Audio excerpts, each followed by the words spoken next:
J'en discute avec l'agrégateur de sondage Éric Grenier, rédacteur en chef du site The RIT. Bonsoir, Éric. Bonsoir. Alors, selon un sondage fait par Abacus Data, les conservateurs ont perdu 5 points depuis l'élection de Mark Carney. Le Parti libéral, lui, a augmenté de 5 points, a gagné 5 points. Alors, est-ce qu'on peut maintenant parler d'une tendance qui se dégage? Oui, je pense que oui. On a vu cette tendance depuis la démission de Justin Trudeau au début de janvier. Et c'est maintenant plusieurs sondages qui indiquent les mêmes choses, que les conservateurs sont en baisse, les libéraux sont en hausse. Il y a des sondages qui indiquent que les conservateurs en avance de quelques points, des autres sondages indiquent que c'est les libéraux qui sont en égalité avec les conservateurs. Mais c'est clair que les choses changent, les tendances sont en train de changer. Et ça va faire une élection qui va être assez serrée entre les deux partis. Ah oui, ça va faire une campagne passionnante. Est-ce qu'on peut maintenant faire le lien entre les menaces de Donald Trump et la baisse dans les chiffres conservateurs ou c'est un petit peu trop tôt encore?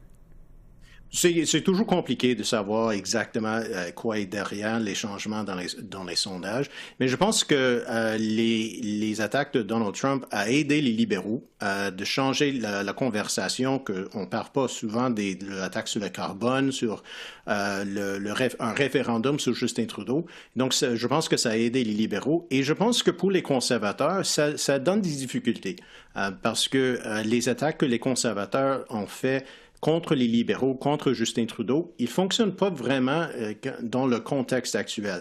Donc, je pense que ça a aidé les libéraux et ça a causé des problèmes pour Pierre Poilievre et les conservateurs aussi. Bon, et il y a l'autre question importante, c'est-à-dire les espèces de menaces d'annexion du Canada aux États-Unis par Donald Trump.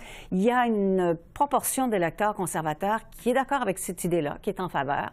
Est-ce qu'il y a une grande différence avec les électeurs en faveur des autres partis?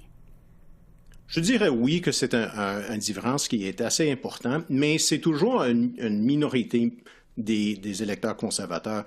Dans le dernier sondage d'Angus Reid Institute, on a vu qu'il y avait entre 98 et 99 des libéraux, néo-démocrates et bloquistes qui étaient contre cette idée d'une annexation de Canada par les États-Unis. Chez les conservateurs, c'était presque 20 Donc, c'est toujours une minorité, mais c'est une minorité assez importante pour que c'est un peu délicat pour Pierre Poilievre d'aller trop contre Donald Trump parce qu'une portion de sa base est avec le président républicain. Je ne sais pas si ça va vraiment avoir un effet sur la stratégie de les conservateurs, mais c'est un facteur qui est pas quelque chose qui est un problème pour Mark Carney, Jagmeet Singh ou Yves-François Blanchet. Est-ce que vous pensez que donc Poilievre tient compte de ce pourcentage-là?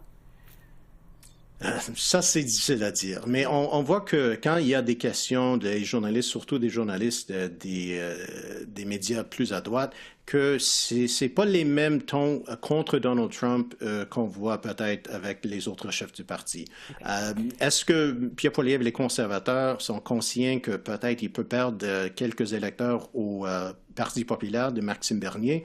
Peut-être, mais je pense que vraiment on parle de quelques points sur l'électorat canadien.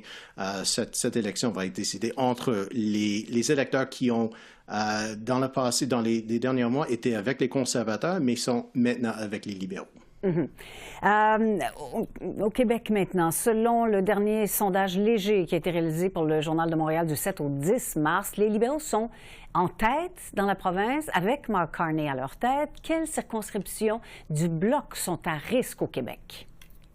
Il y a plusieurs. Il y a deux groupes que je pense qui sont en danger pour le Bloc québécois. Il y a les sièges où c'était serré entre les conservateurs et le Bloc québécois en 2021 et avec une avance des conservateurs par rapport au 2021, une hausse d'appui. Il sont possibles pour les conservateurs de gagner des sièges comme Beauport, Limoilou, Montmorency, Charlevoix dans la région de la capitale nationale et aussi un siège comme Trois-Rivières qui était très, très serré entre les conservateurs et les bloquistes la dernière fois. Mais avec la hausse d'appui pour les libéraux, il y a des autres sièges dans le banlieue de Montréal. Sur le Rive-Sud, peut-être un siège comme La Prairie ou Longueuil-Saint-Hubert. Et dans les Laurentides, on parle de Thérèse de Blainville et peut-être Rivière-des-Mille-Îles.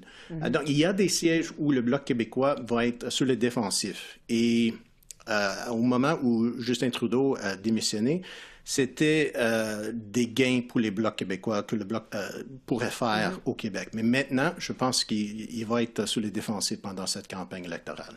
Oui, et comme c'est serré, les sondages, chaque circonscription va compter pour les partis. J'imagine que les partis en laisseront pas passer une. Là. Chaque siège est important. Mais je dirais jusqu'à dire que chaque vote est important presque. Là. Oui, et si on voit que c'est un autre gouvernement minoritaire, c'est un ou deux sièges de plus pour le Bloc québécois pourrait faire la différence sur la balance de pouvoir ou non.